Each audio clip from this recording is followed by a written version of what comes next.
Olá, irmãos e irmãs.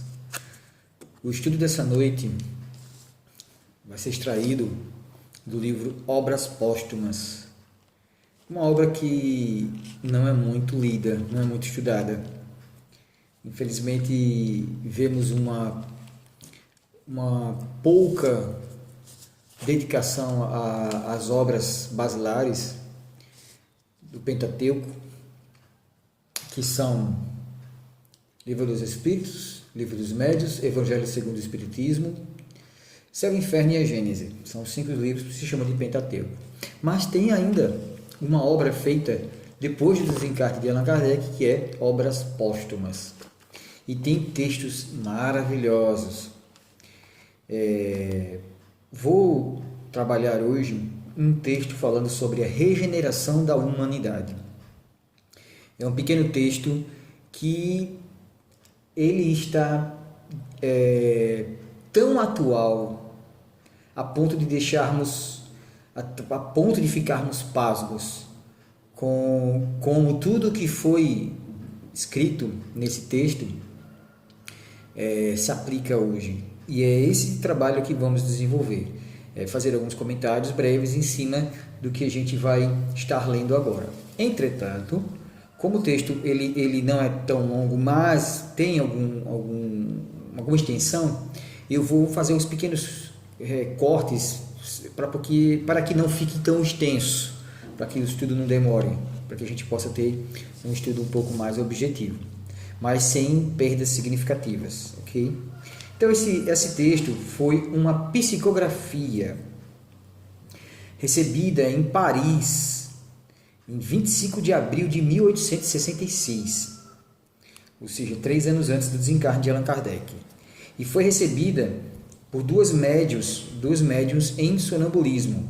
Aqui Allan Kardec não disse o nome das médiuns, colocou apenas as iniciais, as senhoritas M e T.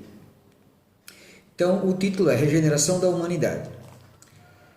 Os acontecimentos se precipitam com rapidez.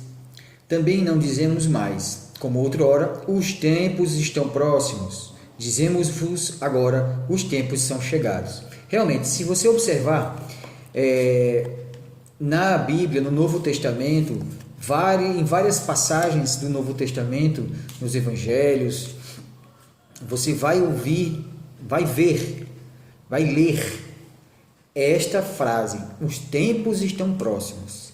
Isso há 2000 anos atrás.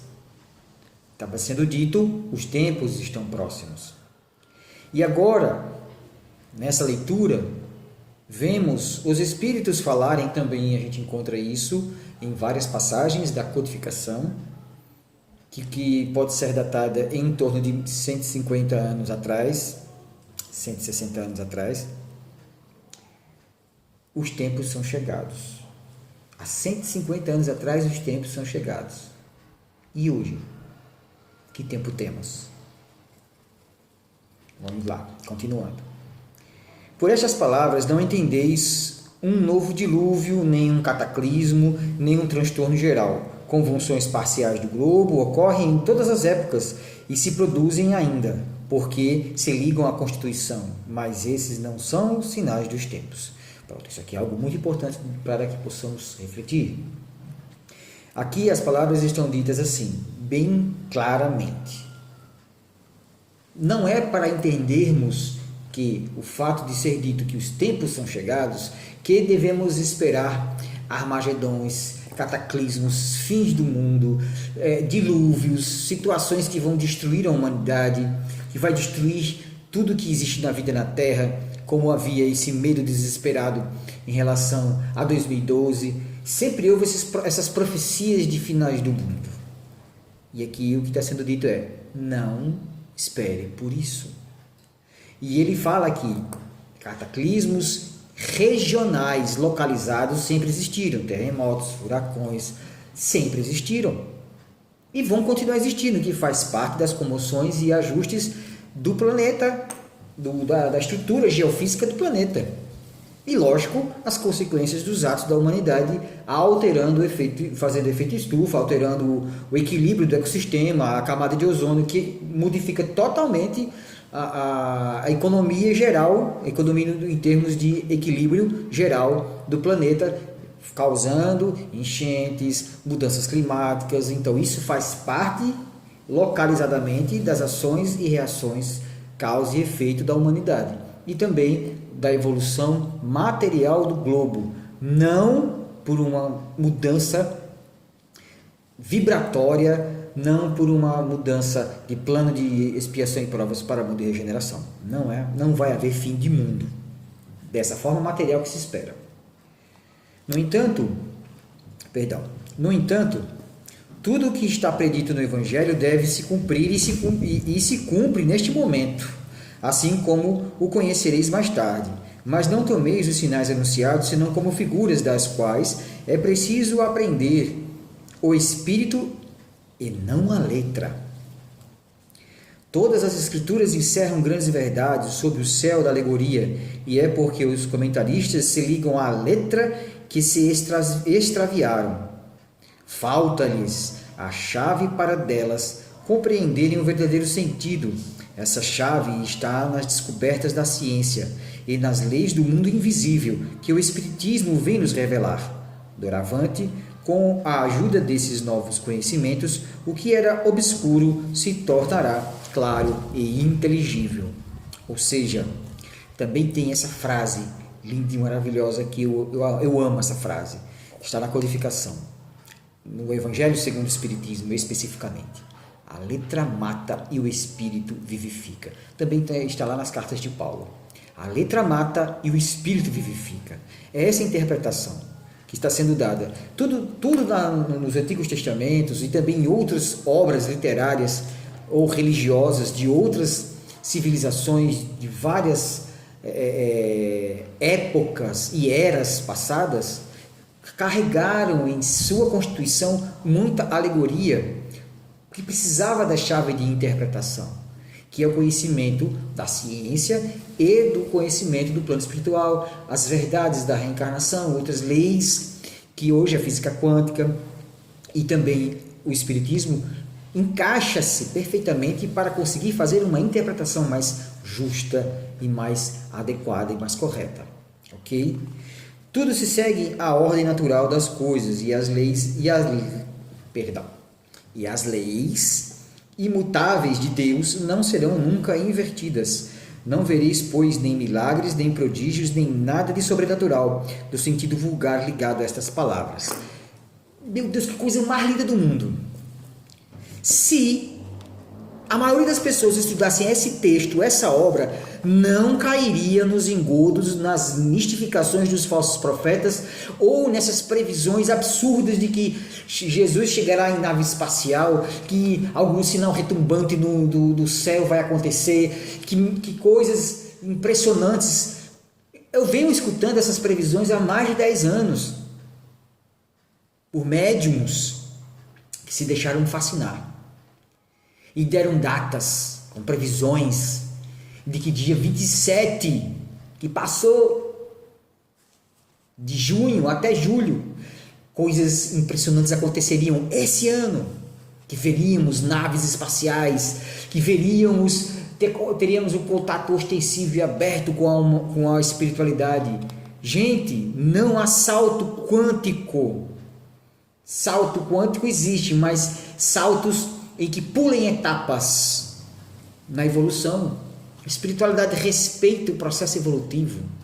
Para que haveria de ter um descortinar, rasgando-se o véu de uma vez das verdades espirituais, causando uma perturbação, uma comoção geral da humanidade, muita gente que não está preparada, enlouquecendo, fazendo loucuras? Para que isso aconteceria? Não vai acontecer. Se lesse esse texto, eu entenderia e já ficaria atento e totalmente em guarda, se protegendo contra esses mistificadores mistificados. Não olheis para o céu, para nele procurar os sinais precursores, porque nele nada vereis. Está aí o texto, escrito em 1866. de a gente de hoje ainda, muitas vezes, caindo na conversa de falsos profetas. Mas olhai ao redor de vós entre os homens, será aí que encontrareis. Ou seja, é entre nós, na humanidade, na relação humana interpessoal, é dentro da relação interna com você mesmo e com o coletivo ao seu redor que você vai encontrar os sinais. Mudanças que hoje vemos nesse isolamento social, nessa pandemia, que tem acelerado as necessidades e a cura, o despertar, a mudança de paradigma já trabalhada há 2000 anos. Tudo isso foi profetizado nesse texto.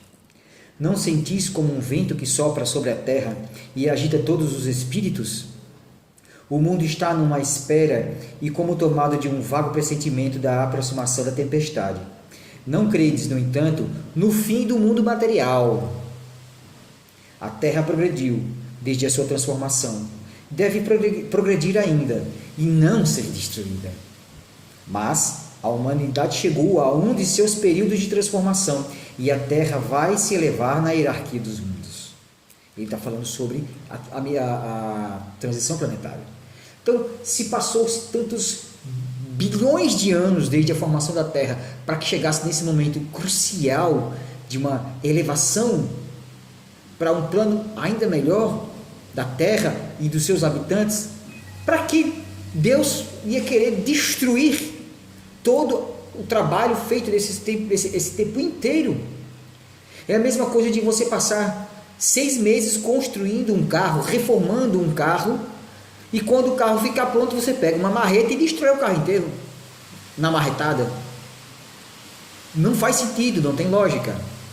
E agora eu convido a todos a ouvir a chuva. Bem-vindo à chuva, sendo gravada aqui na sementeira, para matar a saudade de todos. Eu estou aqui. Maravilha. Vamos em frente. Não é, pois, o fim do mundo material que se prepara, mas o fim do mundo moral. É o velho mundo, o mundo dos preconceitos, do egoísmo, do orgulho e do fanatismo que desaba. Cada dia leva-lhe alguns resíduos. Tudo acabará para ele na geração que dele se vai. E a geração nova ele levará o novo edifício que as gerações seguintes consolidarão e completarão. Aqui cabem alguns pontos delicados. Kardec, nesse estudo que ele fez, isso aqui foi algum texto psicografado, mas em outras leituras, como na Gênese, a gente percebe nas entrelinhas, sutilmente, por isso abre parênteses, esse é o meu entendimento, como eu li, como eu compreendi, não significa que é verdade e nem que foi assim. Fecha parênteses. Então, na minha percepção, eu consegui perceber que Kardec chegou à conclusão de que essa transição aconteceria antes do final do século XIX. Antes de 1900, até 1900, estaria acontecendo essa transição planetária nessa intensidade que estamos vivendo hoje. Ele achava que o mundo de regeneração já está acontecendo mais avançadamente no século XX. Algo semelhante aconteceu com Paulo de Tarso e os discípulos de Jesus. Eles acreditavam que a volta de Jesus, que como os tempos eram próximos, eles achavam que antes de terminar aquela geração, porque aquilo que estava dito, foi dito, mas com figura de linguagem, tudo vai acontecer antes que essa geração passe. Quando ele falou essa geração, então eles pensaram que era aquela geração, aquela encarnação daquelas pessoas no período de 80 anos. Mas não, a geração é um ponto de vista, uma ideia, trazendo arraigado em si, essa geração, vícios e forma de viver milenares. Passaram-se 2000 anos e essa geração ainda não passou. É a que estamos agora ainda. Se você pega 2000 anos e veja todo o histórico de 2000 anos para cá, não vou nem contar para trás, 2000 anos para cá, você vai ver as guerras, as violências, os infanticídios, todos os abusos de todas as ordens possíveis acontecendo ainda hoje, maquiado pela tecnologia e por algumas diretrizes de boa convivência e leis que impõem isso, mas quando você olha, há muita semelhança. Os abusos, o roubo de energia, a agressividade, a violência, o orgulho, a vaidade, os vícios estão latentes. Onde? No mundo material? Não. Na alma. É na estrutura espiritual do ser que reside, aonde essa mudança precisa acontecer. E é isso que ele está falando. Não é a mudança do plano físico. A mudança do plano físico é uma consequência do que está acontecendo dentro de nós. Ok? Vamos prosseguir. Não é, pois, o mundo material que se prepara, mas o fim do mundo moral. É o velho mundo, o mundo dos preconceitos, do egoísmo, do orgulho e do fanatismo que desaba. Cada dia leva-lhes alguns resíduos. Tudo acabará. Isso a gente já leu, mas vale a pena repetir. Para ele, com a geração que dele se vai, e a geração nova elevará, no novo edifício que as gerações seguintes consolidarão. Então, esse processo é paulatino. De um mundo de expiação, a terra está chamada a se tornar um dia um mundo feliz, e sua habitação será uma recompensa, em lugar de ser uma punição. O reino do bem deve nela suceder ao reino do mal. Isso a gente já conhece da obra espírita, que conforme a Terra foi evoluindo, apenas os habitantes que forem pacificados, como a profecia de Jesus, bem-aventurados os pacíficos, porque herdarão a Terra, então será um mundo de paz, de harmonia, de leveza, uma vida muito mais pacífica. Para que os homens sejam felizes sobre a terra, é necessário que ela não seja povoada senão por homens e espíritos encarnados e desencarnados que não queirão senão o bem. Pronto, foi o que a gente falou. Tendo chegado esse tempo, uma grande imigração se cumprirá. Nesse momento, entre aqueles que a habitam, aqueles que fazem o mal pelo mal, que o sentimento do bem não toca, não sendo mais dignos da terra transformada. Dela serão excluídos porque nela levariam de novo à perturbação e seriam um obstáculo ao progresso. Irão espiar o seu endurecimento em mundos inferiores, onde levarão os seus conhecimentos adquiridos e que terão por missão fazê-los avançar. Serão substituídos na terra por espíritos melhores que farão reinar entre eles a justiça, a paz e a fraternidade. Ou seja, fazendo um breve resumo, um breve comentário. Isso já vem acontecendo no século passado inteiro. E agora está intensificado ao extremo. Espíritos que fazem o mal pelo mal, que estão endurecidos, que estão calcitrantes, teimosos em não querer progredir, que estão desencarnados ou que estão desencarnando nessa condição, não poderão ficar mais na Terra.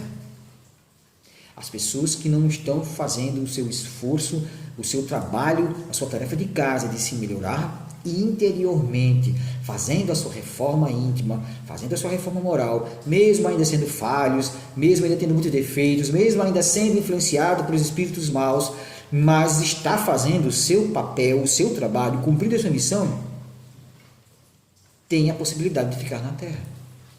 Mas aqueles que não querem, não vão ficar. Aqueles que ainda querem a violência, o sofrimento, a dor, o abuso, de toda forma, vão saindo, e estão saindo de carradas, enquanto estão chegando muitos espíritos, também na mesma proporção de outras esferas um pouco mais evoluídas do que nós, para essa transformação da Terra.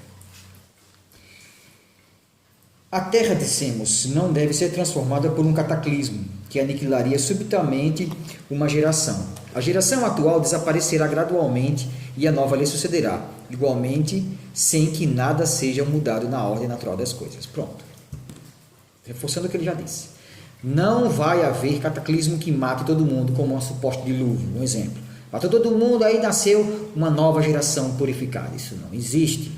A geração vão morrendo, e vai indo embora. Os espíritos que não tiverem condições de ficar na Terra vão embora, os que têm condições se regeneram e ficam, e as novas gerações vão trazendo novos recursos, vão trazendo novas aptidões, novas formas de viver e agir, que vão transformando a Terra num processo gradativo. Intenso, mas gradativo. A época atual é de transição. Os elementos das duas gerações se confundem, colocados no ponto intermediário. Assistis a partida de uma e a chegada de outra, e a cada uma se assinala já no mundo pelos caracteres que lhes são próprios. Observe quantas mudanças nós percebemos no mundo. Como muitas pessoas se incomodam com o sofrimento, com a violência, com o maus tratos dos animais, como está tendo um maior acolhimento ao diferente, as opções de gênero, de opções sexuais, o diferente culturalmente, espiritualmente, essa fraternidade de uma visão holística que vem aumentando gradativamente, já é sinal das novas gerações, a quantidade de pessoas que estão se encaminhando naturalmente para o vegetarianismo, uns adeptos do veganismo, mas o consumo de carne e também o consumo de origem animal de uma forma predatória, inclusive da natureza, vem sendo modificado por causa da sensibilização das pessoas em relação à sua responsabilidade com o ecossistema em geral, como um ser vivo, orgânico e espiritual, pulsante, que é o planeta Terra e que fazemos parte dele. A nova geração, devendo fundar a era do progresso moral, se distingue por uma inteligência e uma razão geralmente precoces, unidas ao sentimento inato do bem e das crenças espirituais. É o que é o sinal indubitável de um certo grau de adiantamento anterior. Ele está falando sobre essas gerações que estão chegando, espíritos que vêm de outros lugares, de outras esferas, ou que passaram muito tempo se preparando do plano espiritual para esse momento, para essa missão. Veja, em 1866 estavam prevendo tudo o que aconteceria no século seguinte, que foi o que aconteceu esse ano, a vida dos índigos, dos cristais, dessas crianças que estão bem mais à frente intelectualmente e em alguns pontos espiritualmente do que nós. O que distingue, ao contrário, os espíritos atrasados é, primeiro, a revolta contra Deus, pela negação da providência e de todo o poder superior da humanidade. Então a gente percebe que ainda existe muitos que estão contrários. Você nota o atraso espiritual pela revolta e pelo desejo de não prosseguir. São esses vícios dos quais a terra deve ser purgada pelo afastamento daqueles que recusam se emendar, porque são incompatíveis com o reino da fraternidade e que os homens bem sofrerão sempre pelo seu contato. Então, por isso, esses espíritos têm que ser afastados e vão ser pela caridade e pela bondade divina em relação aos que ficam e a eles que vão. Por essa migração, os espíritos, não é preciso entender que todos os espíritos retardatários serão expulsos da Terra. Os relegados para mundos inferiores, muitos cederão ao arrastamento das circunstâncias e do exemplo. A casca deles era pior do que o fundo, uma vez que, subtraídos à influência da matéria e dos preconceitos do mundo corporal, a maioria verá a coisa de maneira toda diferente do que quando vivos. Aqui é um ponto muito interessante. A gente acha que pelo nosso julgamento exterior, que todo mundo que está atrasadinho ou porque está fazendo alguma atitude equivocada, segundo os nossos olhos, é espíritozinho atrasado e que vai embora da Terra. Ele está dizendo, não é assim não. Muitas vezes a casca é muito mais terrível do que o interior. Então, por força muitas vezes do ego, dos hábitos, da influência da matéria, da influência espiritual de outros espíritos, energeticamente, magneticamente, quando você é subtraído dessa densidade, esse espírito tem condições sim de ficar e ele entra nesse processo de regeneração. Regeneração é interno, que a consequência é a regeneração do planeta. Então, cuidado nos julgamentos. Cuidado a forma como você olha. Olhe para si mesmo e se preocupe consigo em relação a julgar e com o próximo auxilie. Não haverá, pois, exclusão definitiva, senão para os espíritos essencialmente rebeldes, aqueles que o orgulho e o egoísmo, mais do que a ignorância, tornaram surdo a voz do bem e da razão. Pronto. Ele falou, fechando isso aí, bem interessante. Vamos adiantar um pouquinho, que já avançamos bastante na hora, para concluir. Deixa eu ver aqui.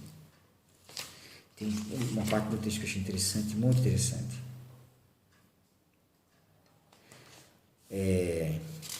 Aqui. Vamos ver aqui. Ó. O mundo está num imenso trabalho de criação que irá durar um século. Olha, profeciazinha aí, ó. Essa foi certeira. Nesse trabalho ainda confuso, vê-se, entretanto, dominar uma tendência para um objetivo, o da unidade, o da uniformidade, que predispõe à fraternidade.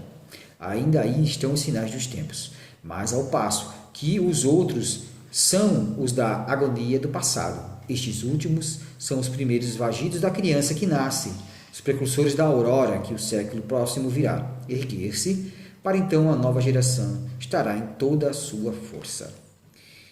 Então ele fala aqui que o Espiritismo é o caminho que conduz essa renovação e que ajudará muito a triunfar nesse processo, o conhecimento do Espiritismo. E vamos ler as últimas frases para a gente finalizar. Felizes aqueles que sucumbiram nessa luta contra a força, mas a vergonha será no mundo dos espíritos para aqueles que sucumbirem por fraqueza ou pusilanimidade. As lutas, aliás, são necessárias para fortalecer a alma. O contrato do mal faz apreciar, O contato do mal faz apreciar melhor as vantagens do bem. Sem as lutas que estimulam as faculdades, o espírito se deixaria ir para uma negligência funesta ao seu adiantamento. As lutas contra os elementos desenvolvem as forças físicas e a inteligência. As lutas contra o mal desenvolvem as forças morais. Então a gente vai encerrar agora fazendo um breve comentário. Nós que escolhemos estar nesse momento planetário, não como apenas uma pessoa que reencarnou num processo comum, corriqueiro, mas nós temos aquele sopro que ele fala, você sente um sopro dentro de você, algo lhe dizendo que vem tempestade e que é importante a gente estar aqui, porque nós escolhemos como uma missão nossa, a missão pessoal particular, participar desse processo, ajudando os nossos irmãos e a nós mesmos. No passado, milênios e eras, ao longo dos eras, nós não lembramos o quanto trabalhamos contra a luz, contra Jesus. Sim. Nós que viemos médiuns, que viemos e escolhemos missões de trabalhar, de crescer, de estudar, de auxiliar. Nós que somos curadores, no sentido de levamos cura, como a gente leva cura? Nos curando. Essa é a missão de cada um de nós. Precisamos estar nessa luta, é o bom combate, porque estamos através do bem reparando o mal que fizemos.